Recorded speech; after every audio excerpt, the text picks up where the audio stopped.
Assalamualaikum warahmatullahi wabarakatuh. Alhamdulillahirabbil alamin. Wassalatu wassalamu ala asyrafil anbiya'i wal mursalin wa ala alihi wa ashabihi ajmain. Alhamdulillah, ketemu lagi kita di hari kedua pelaksanaan ibadah Ramadan. Saat ini mudah-mudahan segala ibadah yang kita laksanakan makin lancar, makin aman, dan makin baik buat kita. Baik Bapak Ibu sahabat yang dirahmati Allah, melihat sejarah kedatangan Ramadan yang dijalankan oleh para sahabat, didoakan oleh Rasulullah SAW, Allahumma barik lana fi Rajab wa Sya'ban wa balikna fi Ramadan. Tuhan, sampaikanlah kami pada bulan Rajab dan bulan Sya'ban, dan sampaikan juga lah kami pada. Artinya sangat besar pengharapan dari para sahabat, dari para kaum muslimin di masa Rasulullah kedatangan bulan Ramadan. Nah, pada kesempatan kali ini kita akan coba memotret bagaimana cara sahabat-sahabat Rasul dalam menyambut bulan suci Ramadan. Yang pertama, sahabat Rasul dalam menyambut bulan Ramadan, ada yang menunggu 1 bulan, 2 bulan, bahkan ada 6 bulan sebelum Ramadan telah melakukan beberapa persiapan-persiapan agar Ramadannya berjalan dengan maksimal dan dengan baik. Yang pertama dilakukan adalah berdoa kepada Allah Subhanahu wa taala. Sebagaimana diungkapkan oleh hadis Nabi tadi, berdoa agar disampaikan di bulan Ramadan. Karena apa? Man qama ramadhana imanan wa ihtisaban ghufira lahu ma taqaddama min dzambi. Siapa saja yang utuh mendirikan pelaksanaan Ramadan dengan baik dan sempurna, dengan penuh perhitungan, dengan penuh keimanan, maka akan dihapuskan segala dosa-dosa yang melekat pada dirinya selama ini. Oleh sebab itu, doa adalah hal yang dilakukan oleh para sahabat ketika menantikan dan menyambut bulan suci Ramadan. Bapak Ibu sahabat jemaah yang dirahmati oleh Allah Subhanahu wa taala. Setelah berdoa, sahabat melakukan apa lagi? Yaitu bertobat kepada Allah Subhanahu wa taala. Tubu ilallahi taubatan nasuha. Bahwa sesungguhnya Allah lah Maha penerima tobat dari segala kesalahan yang kita lakukan. Innahu kana tawwaba. Oleh sebab itu segala kesalahan-kesalahan yang kita lakukan diwujudkan dalam permohonan maaf dalam hati dan lisan kita.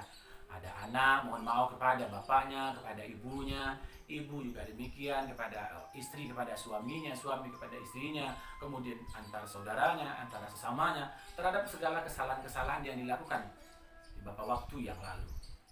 Oleh sebab itu, untuk menjaga kebersihan Ramadan, hal kedua yang dilakukan oleh Rasul dan para sahabat adalah bertaubat dan memohon ampun atas segala khilaf yang dilakukan selama ini. Ini menunjukkan betapa hati harus bersih dalam melaksanakan Ramadan ini. Karena sifatnya tidak saja lahiriah, tetapi juga batinnya. Bapak Ibu, sahabat, jemaah rahimakumullah. Lalu yang ketiga dilakukan oleh para sahabat adalah menjaga kesehatan tubuhnya. Karena ibadah puasa tidak hanya ibadah yang sentimental, tetapi ibadah yang menguras fisik. Kenapa tidak? Dan kita berpuasa, maka otomatis suplai makanan dan minuman ke dalam tubuh kita akan terhenti.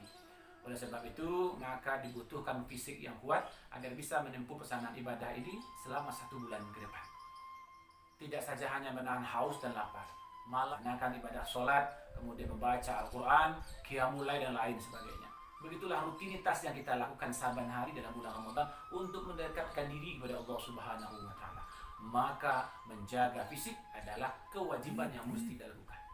Tak kala kita akan membaca Al-Quran, kalau seandainya ada kacamata kita yang minusnya masih bermasalah, ada kacamata kita plusnya masih bermasalah, maka sebelum Ramadan kita akan perbaiki agar dimudahkan kita dalam membaca Al-Quran.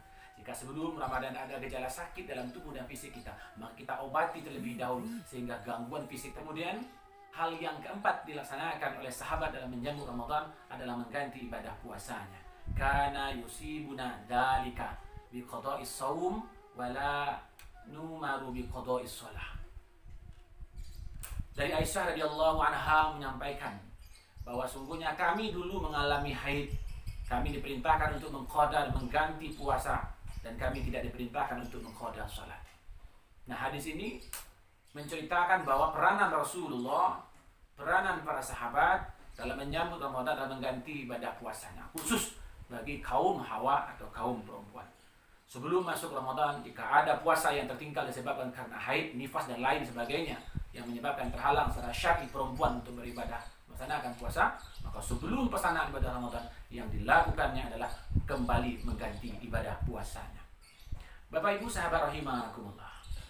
Selanjutnya belajar tentang seputar hukum Islam. Bagaimana pelaksanaan Ramadan sesuai dengan ketentuannya. Apa saja kewajibannya, apa saja persyaratannya, apa saja sunnah-sunnahnya, dan apa saja yang diharamkan ketika seseorang melaksanakan ibadah puasa. Maka kajian fikih seputar puasa akan kembali dibongkar, akan kembali diulang, akan kembali diingatkan agar pelaksanaan ibadahnya menjadi lebih baik. Kemudian apalagi yang dilakukan oleh para sahabat dalam menyambut Ramadan? Di antaranya adalah memperbanyak amal sebanyak mungkin.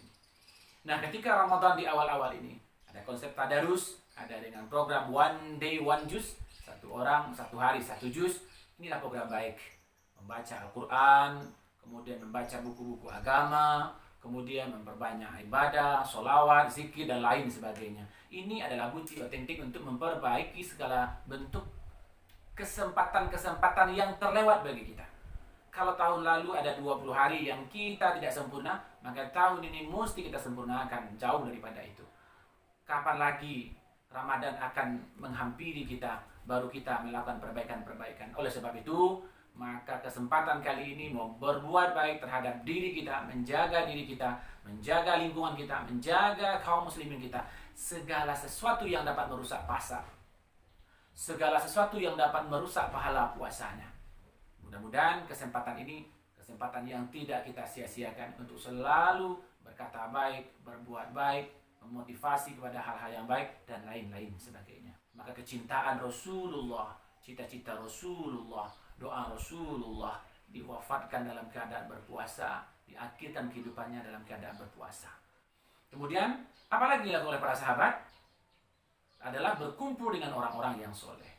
Maka selama ataupun menjelang kedatangan Ramadan, maka para sahabat mulai berkumpul dengan orang-orang yang soleh, agar kebaikan satu ditransfer kepada kebaikan yang lainnya, saling mengingatkan, ya, saling menguatkan, saling memotivasi, mendorong untuk kuat bisa melaksanakan ibadah Ramadan dengan niat sama-sama beribadah, sama-sama dimasukkan oleh surga, oleh Allah ke dalam surganya. Bapak Ibu hadirin rahimakumullah. Itulah kajian singkat kita pada Ramadan yang kedua ini.